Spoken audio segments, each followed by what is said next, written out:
wooden geodesic dome kits lying around from the 70s. My California mission ended up looking more like a biodome on Mars.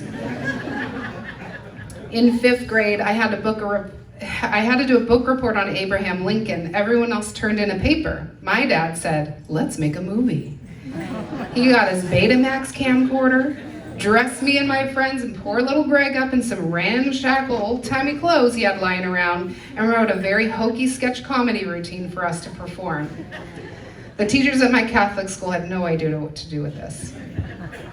By high school, we knew his wackiness would actually embarrass me, and he relished in it. We went to the Renaissance Fair, and I brought a girlfriend and also a boy I had a crush on. My dad knew I liked the guy, so that was the one year he chose to go in costume and proceeded to huzzah and yes, m'lady, everyone in sight. I was mortified. He wasn't an enforcer type of dad. He was more of an encourager. He encouraged us to be creative, to do things that made us happy. He bought us instruments. You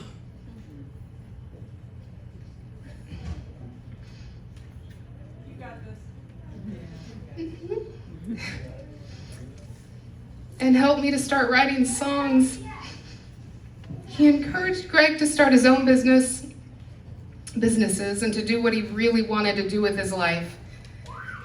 He constantly gave me jokes, really bad jokes, to write into the comedy shows I did in my 20s and 30s.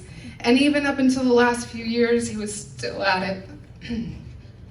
Just last summer, he told me once again that I should quit my career of 20 years to run all sorts of businesses, from a drama school for kids in an after-school art to an after-school art program. I'd tell him, but I need to make money, Dad. And he would just say, you'll be great at it. Money will work itself out. When he opened up the Chili Bowl in the mid-90s, Greg and I were in our late teens, and we got the chance to work there by his side every single day. We got to see him in action, chatting up the regulars, making them happy by serving up simple but delicious food. He loved doing silly promotions and raffles. So many raffles. What is it with him and the raffles anyway? He made friends with locals and helped nearby businesses and the random people of the neighborhood every day. He was so generous. I think 30 different locals must have had tabs at the Chili Bowl. If you didn't have the cash today, you could still eat. The money would work itself out. I never understood all his business ups and downs until I worked with him at that restaurant. That's where I saw that for him, it wasn't ever really about the money. He wasn't in it to build some massive empire or get bought out for millions. He just really liked being around people and having fun. He started things. He had some fun. The things he started worked, or they didn't. But then he just moved on and tried something else until that wasn't fun anymore. You get the picture. And so even though it's impossible to sum up who he was as a person in a few pages of text, I think it is possible to step back, look at the whole picture, and take a few lessons from him and how he lived his life. He tried things. He took risks. If it all blew up in his face, he still ended up okay.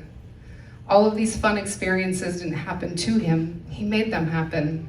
He wasn't just in the right place at the right time. He put himself out there and was always open to new opportunities.